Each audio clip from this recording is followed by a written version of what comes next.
Miss é muito mais do que um glamour ou do que até uma realização de um sonho.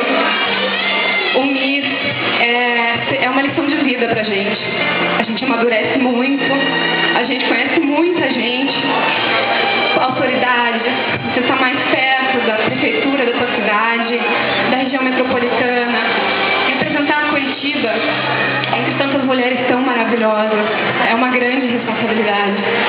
E principalmente você acaba sendo uma referência para as crianças e você pode influenciar o sonho das pessoas. Então isso é uma tarefa que não tem preço e é uma das melhores lembranças que eu vou levar da minha vida.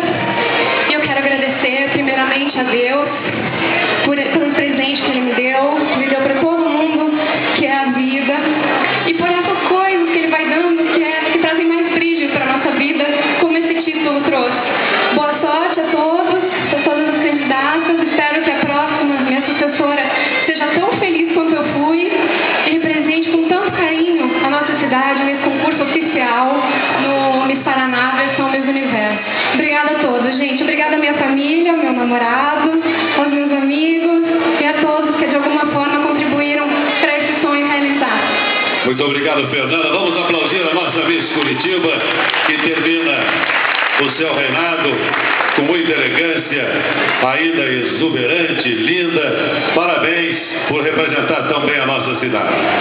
E nós vamos